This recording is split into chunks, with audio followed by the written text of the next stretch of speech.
Divoxradio.com.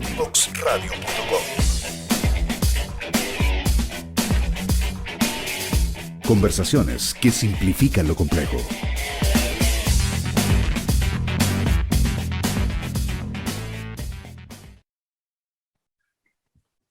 Bueno, estamos aquí en Contingencia Evolutiva, seguimos con el programa con Pablo Reyes.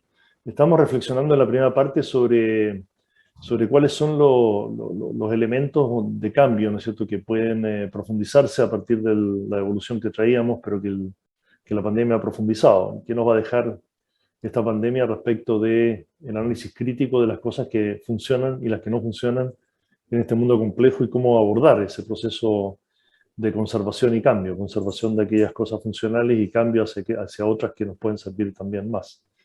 Y habíamos analizado básicamente la concepción más económica propia del capitalismo, ¿no es cierto?, con sus dificultades para incorporar la complejidad.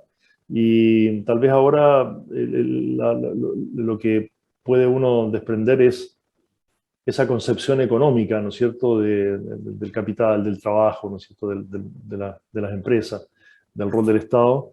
¿En qué medida al cambiar también producen cambios en la sociedad? ¿O en qué medida la sociedad pretende cambiar esas cosas, ¿no es cierto? Porque de alguna manera hoy día las concepciones económicas marcan muy fuerte la forma en que vivimos, sobre todo en un diseño industrial como el de la Revolución Industrial. Entonces, la pregunta es cómo cruje de algún modo la sociedad a partir de los problemas que ha evidenciado el sistema que vivimos para gestionar esta crisis pandémica, ¿no es cierto? Y en ese sentido, claro, ha habido intentos y también soluciones desde el punto de vista de bonos, ¿no es cierto?, de búsqueda de incentivos al empleo, siempre dentro del sistema existente, como es lógico, si no se puede llegar y cambiar de una buena vez. Pero sí ha generado efectos importantes desde el punto de vista social, que como sabemos, cronológicamente venían de antes, ¿no es cierto?, con el estallido social. Entonces, como la pregunta de ahora es cómo abrimos ese espacio de reflexión para analizar, para estudiar, para prototipear lo nuevo que podría dar cuenta de esa nueva realidad.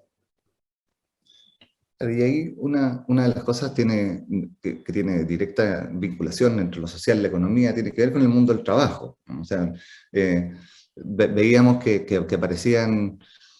aparecía la queja, digamos, porque no es un reclamo, de no estamos consiguiendo mano de obra barata.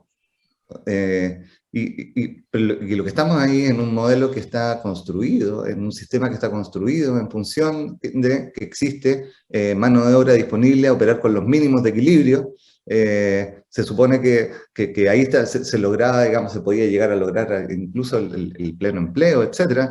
Pero resulta que es un sistema que perpetúa, y de una forma que perpetúa, digamos, las problemáticas que estamos enfrentando y que va generando ese malestar social que hace que en algún minuto la cosa explote porque la gente se empieza a dar cuenta que es un sistema que usa de alguna forma los recursos humanos para poder rentar sobre eso, pero que está construido sobre un diseño que tiene la minimización de costos en la mano de obra. Entonces, si eso se perpetúa y no existe, porque a lo mejor podría haber un sueldo mínimo, digamos, pero con condiciones sociales del Estado que nos permitiera acceso a educación de calidad, acceso a salud de calidad, que podría, a lo mejor el sueldo mínimo, digamos, lo tengo, pero un adicional a las cosas que ya tengo cubiertas. Pero en un sistema en el que estamos arrojados al individualismo, que estamos arrojados a que cada uno tiene que solucionar sus propias problemáticas, teniendo todos los espacios para poder hacerlo, digamos, como propiciando el emprendimiento y todo eso, pero que no llega a haber igualdad de oportunidades, lo que termina sucediendo es una olla a presión. Claro, nuevamente entramos en la dinámica de la crítica, en el sentido de que es un sistema que funciona de la manera que tú planteas, digamos, porque ninguna empresa puede duplicar las rentas. Cuando ocurrió el conflicto social, muchos empresarios dijeron, bueno, voy a incrementar en un 10% las rentas, o en términos reales, o no voy a pagar menos que tal nivel. ¿Te fijas? Y siempre la discusión está ahí. ¿Cuál es el nivel mínimo razonable? Y en la discusión del sueldo mínimo se ve permanentemente. ¿Cuál es el nivel mínimo razonable para que una persona pueda subsistir en ciertas condiciones? Entonces, cuando uno dice, hay un problema ahí, hay un problema, porque si una persona, pongámosle, trabaja durante casi toda su vida con el sueldo mínimo, sabemos cuál va a ser el efecto en sus pensiones. Y por otro lado, también existe esta sensación de que mientras yo me mantengo durante 40 años, por decir, estoy poniendo tal vez una caricatura, pero no tan distante de la realidad, si me mantengo 40 años con el sueldo mínimo, ¿qué tengo al final? Claro.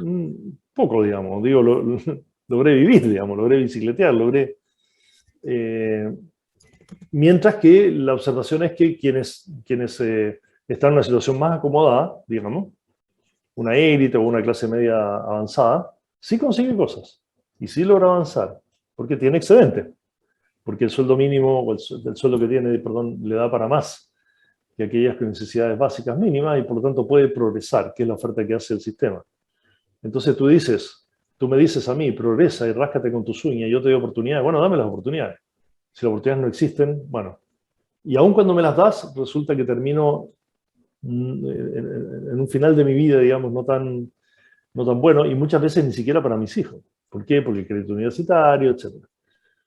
Ahora, cuando uno plantea esto, yo me muevo en el mundo empresarial, ¿no es cierto? Participo en directorio.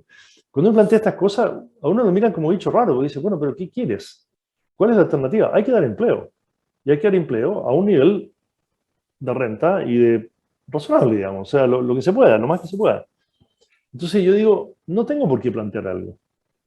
Yo solo estoy diciendo que de esta manera de enfocar y ver las cosas es un caldo de cultivo para un conflicto social. Tú y yo lo dijimos en 2014. Con números, con datos, con cifras, con condiciones de vida. Dijimos, esta condición de vida no se sostiene. No solo por un tema económico, sino por un tema también de pertenencia, de falta de acceso a una cantidad de servicios, de invisibilización, etc. Pero yo lo que invito, digamos, lo que practico diariamente es, oye, tengamos la conversación. Si no tenemos la conversación, no vamos a tener opciones. Entonces plantean, por ejemplo, poner trabajadores en los directorios. Bueno, de nuevo un parche que te fijas claro. que no tiene, que es disfuncional al mismo sistema. Yo viví trabajadores en los directorios, no es que me moleste, me parece muy bien. En muchos casos, de muchas maneras. Pero pretender que por esa vía tú vas a cambiar eso otro que mencionamos, ¿no es cierto?, sobre los ingresos de las personas y las posibilidades de progreso, la verdad es que no. Son otro el tipo de solución que se requiere. ¿Cuáles? No sé, pero no por eso me impide poder decir, tenemos un problema. Precisamente ahí, sí, tiene que ver con las lógicas de abordaje, al final. Tiene que ver, porque cuando tenemos la discusión sobre el salario mínimo, si la tenemos desde la perspectiva de la empresa, su conversación va a estar en el costo de capital, va a estar en o sea, cuál es su costo alternativo, su rentabilidad alternativa. Entonces yo voy a pelear de alguna forma porque dónde voy a poner la plata me genere la mayor rentabilidad posible. Es parte para lo que se hace en las empresas, digamos, para poder generar rentabilidad. Pero en ese mismo escenario, cuando no incorporamos la variable social, claro, yo puedo exprimir el limón hasta que no le queda agua y después, no le queda jugo adentro, digamos, y después vemos qué hacemos. Y que ha sido un poco la lógica que se ha hecho, que ha venido en el proceso histórico, digamos. O sea, avancemos y después vemos qué hacemos, avancemos y después vemos qué hacemos, hasta que la cosa es tan grande que es insostenible. Entonces, ahí la conversación tiene que ir hacia otro lado, como... ¿Es aquel sueldo mínimo el que permite que una persona despliegue su talento, sus posibilidades y desde ahí como puede hacerse cargo de sí mismo y no ser una carga para el Estado solamente, etcétera? Bueno, probablemente un sueldo mínimo que tiene una condición de base estructural a nivel de Estado puede funcionar. Pero para eso tenemos que tener la conversación sobre los impuestos y empezamos a tener conversaciones distintas que terminan llegando a la misma conversación si le llevamos a la maximización de utilidades, solamente como único criterio. Entonces a mí me parece muy buena la lógica de las empresas B, que dicen, bueno, pongamos nuestros estatutos, ojalá que las empresas en un futuro no tuvieran que certificarse B, digamos, pero pongamos nuestros estatutos, que nuestra responsabilidad como empresa, nuestra responsabilidad fiduciaria es con el impacto económico, vamos a buscar maximizar las utilidades de los accionistas, pero también maximizando nuestro impacto social y nuestro impacto ambiental. lo que hace que la ecuación sea más compleja, simplemente. O sea, vamos a tener que llegar de otra forma a la ecuación, y lo que implica, vamos a tener que rediseñar los modelos productivos, vamos a tener que rediseñar los modelos de vinculación, los modelos transaccionales que existen detrás, los modelos de negociación, para poder llegar a algo que tiene que ver con una problemática central de la economía, que es el problema de los comunes, digamos. ¿Qué pasa si todos salimos a maximizar utilidad al mismo tiempo? Reventamos el sistema. Pero si lo hacemos de alguna forma que sea sostenible, el sistema prospera para todos y para todas. Claro, nosotros hablábamos en el primer bloque de los cambios, de las disrupciones tecnológicas, sociales, ambientales, biológicas, y cómo esas disrupciones no pueden ser gestionadas de la misma manera de cómo fueron generadas. Einstein decía eso, ¿no es cierto? No podemos resolver los problemas del presente con la misma forma de pensamiento con que los creamos. Eso nos pone en la ruedita del hámster, digamos. Entonces, el desafío es cognitivo. O sea, el desafío hoy día, mucho más que económico, o que físico, o que tecnológico, el desafío es cognitivo. ¿Cómo los humanos logramos pensar o generar una nueva forma de pensamiento que nos haga ver esos problemas, resolverlos o administrarlos desde una lógica avanzada, evolucionada? Muchas veces hablamos de pensar fuera de la caja. Bueno, un poquito de eso. Ahora, más allá que pensar fuera de la caja, porque pensar fuera de la caja es, la caja está ahí, yo la miro de afuera y pienso en ella. Está bien, pero Malcolm Gladwell tiene una frase muy buena. Él dice, si tenemos que pensar tantas veces fuera de la caja, ¿no será el momento de revisar si no tenemos que cambiar la caja? Entonces, eso va a venir, y eso tiene que suceder, ¿no es cierto? Estamos en un momento evolutivo muy, muy profundo. Yo diría comparativamente a la época de la Revolución Francesa, por ejemplo, en términos de disrupciones. Eran otras disrupciones las de esa época. Durante la Revolución Francesa, o previo a la Revolución Francesa, algunos filósofos se plantearon por qué no es posible terminar con las monarquías y construir democracias. Los griegos, ¿no es cierto?, crearon las democracias, pero de una manera muy, al final, que se transformó en otra forma de gobierno, y al final tampoco era de castas. Pero dijeron, ¿es posible la democracia? Locura. En su época, ¿qué locura? ¿Cómo alguien piensa que puede ser posible que la gente vote porque... Bueno, pongámonos en esa época. La discusión era si era mejor la monarquía que la democracia. Hoy día está resuelto, o bien conviven, por último. Pero alguien se planteó eso. Cuando Lincoln dijo, se acabó la esclavitud. Pero ¿cómo? A ver, ¿cómo vamos a producir los campos de algodón sin esclavos? O sea, no se sostiene. ¿Te fijas? Y lo planteó, y bueno, y generó toda una revolución, generó una guerra incluso. Y al final, bueno, como que se pudo.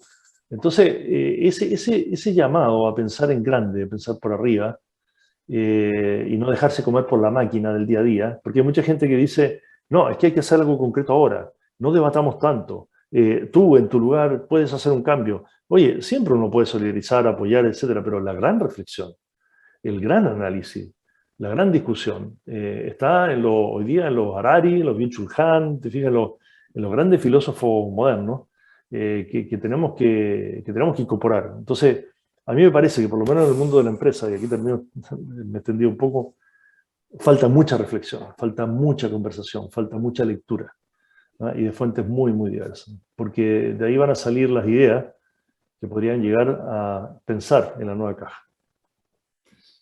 En algún minuto me acuerdo de una reflexión que hacía Jocelyn Holt, el historiador, no el político, que decía, nos hace falta una élite ilustrada, de alguna forma. O sea, esta élite tecnocrática que ha ido surgiendo, que es capaz de solucionar y que enfoca, de alguna forma, su quehacer en la solución económica de la gestión económica de su patrimonio, al final, ha ido perdiendo este espacio reflexivo, ha ido perdiendo este espacio. A mí me pasa que a veces llego a las organizaciones, y lo que digo aquí lo que falta es un sentido de armonía. O sea, como que no somos capaces de percibir las desarmonías en el sistema, y eso tiene que ver con otras formaciones, con otras conversaciones, con participar de otros mundos. Porque si lo vemos, cuando aparece la frase no la vimos venir, o sea, había gente pensando que iba a suceder el estallido, y que estaba declarado, lo dijimos nosotros, lo dijeron en el otro modelo, lo dijeron varias personas que estaban mirando estadísticas para decir, esto viene a chocar. Pero, y por otro lado, no sé, yo pienso en Elinor Ostrom, una cientista política que tuvo un premio Nobel por abordar una de las problemáticas centrales de la economía moderna, que es la problemática de los comunes. Dijo, hay una forma de gestionar lo común, hay una forma de generar prosocialidad, y que tiene que ver con 8 principios que están muy anclados a la teoría evolutiva además. Principios que tienen que ver con un propósito compartido, con distribución justa de ingresos y costos, con monitoreo de las conductas, con sanciones a las conductas, digamos, que se salen de la norma. O sea, principios que tienen que ver con, bueno, cómo nos hacemos cargo del bien común, cómo nos hacemos cargo todos, desde el sistema y desde el individuo, porque cuando terminamos igual llegando a la lógica individualista, desde tú puedes hacer el cambio que va a generar, o sea, nosotros no vamos a dar vuelta el consumo exacerbado que existe en Estados Unidos, que genera el nivel de CO2 que genera, digamos, no lo vamos a dar vuelta de uno.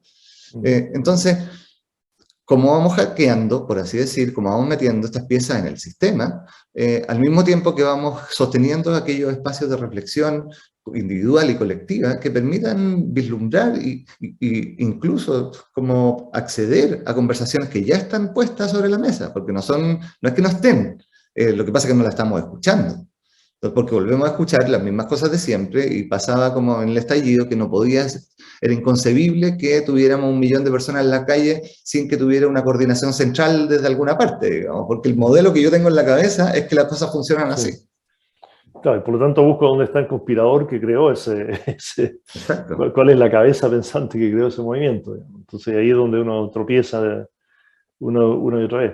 Ahora, el tema del bien común creo que es absolutamente clave, un factor esencial de conversación filosófica, moral, política.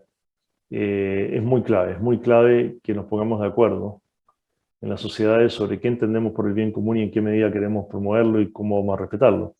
Fíjate que con la pandemia, a propósito que estamos usando la pandemia para rescatar hebras que muestren, ¿no es cierto?, ciertos niveles de dificultad en el sistema para gestionar, el bien común, la aparición del bien común como un elemento clave y esencial ha provocado una enorme irritación del mundo liberal extremo.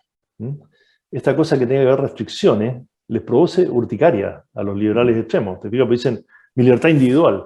¿Te fijas? No, espérate, pues si tú mismo, y los filósofos han dicho, la libertad individual termina donde empiezan los derechos de los demás, pero aquí se ha exacerbado, como diciendo, ¿sabes qué? Yo tengo que tener libertad de desplazamiento. Bueno, ¿y qué pasa si tú no eres responsable y tú contagias a otras personas? Entonces, la salud ha salido a mostrar, ¿no es cierto?, cómo es necesario ser solidario entre los seres humanos y cuidarse mutuamente, no solo uno mismo. No saco nada con cuidarme yo si yo no cuido a los demás o los demás no se cuidan. Entonces, las soluciones originales, las soluciones a la pandemia era, bueno, hay que mantener la movilidad, cada uno tiene que hacer lo que quiere y la ciencia va a tener que encontrar una vacuna y nos va a vacunar a todos y con eso va a resolver. Chao. En lugar de una concepción de, espérate, tenemos los humanos un problema a nivel muy familiar, el grupo pequeño que tiene que protegerse, a nivel local, a nivel de la sociedad en un país y a nivel global. De aquí no salimos solos. Y yo creo que ese es un quiñazo muy fuerte a la concepción ultra individualista. Y creo que es un factor que tenemos que rescatar, que es la colaboración, la sensibilidad, la solidaridad y la concepción global, holística del mundo. Creo que hay elementos ahí que van a instalarse definitivamente, espero, en la sociedad moderna. Y hay elementos también ahí desde, no sé, desde el pensamiento contemporáneo, desde la modernidad, desde la teoría de sistemas, por ejemplo, que ya está claro que para poder optimizar un sistema, los subsistemas tienen que estar desoptimizados. Si cada uno de los subsistemas vela porque, no sé, pues si en la empresa, llevémoslo al mundo de la empresa, que es donde se genera muchas veces esa tensión, si finanzas vela por la mayor rentabilidad permanentemente y pone en jaque a producción para que baje los costos de su producto y marketing está tensionando para que tenga la mejor publicidad, no da por ningún lado. Tenemos que estar en subóptimos que generan ese equilibrio en movimiento, que los vamos a ir ajustando para poder generar un equilibrio mayor. Ayer, en un programa que estoy trabajando con un ministerio, aparecía la conversación, somos más poderosos si distribuimos poder. O sea, y esa concepción del poder centralizado, del poder de la inteligencia, del poder del poderoso por vía patrimonio, del poder, ya no da para solucionar este tipo de problemas. Y ya hay suficiente teoría e investigación que este tipo de problemas vamos a solucionarlos con procesos evolutivos que tienen selección multinivel, que tiene que ver con selección cultural, que tiene que ver con otras cosas ya, donde la colaboración es central. Y saca la lógica del individuo racional, primero, maximizador de beneficio de corto plazo, que precisamente el operar bajo esa lógica es la que hace que construyamos sistemas alrededor de esa lógica. Vamos a ir a una pausa, a una nueva pausa musical. Los invito y las invito a que nos sigan en nuestras redes sociales, en @DivoxRadio, en Facebook, Twitter, LinkedIn e Instagram, y en nuestros canales de SoundCloud, YouTube y Spotify. Así como también pueden ver nuestros programas en streaming en www.divoxradio.com. Vamos a una pausa y volvemos.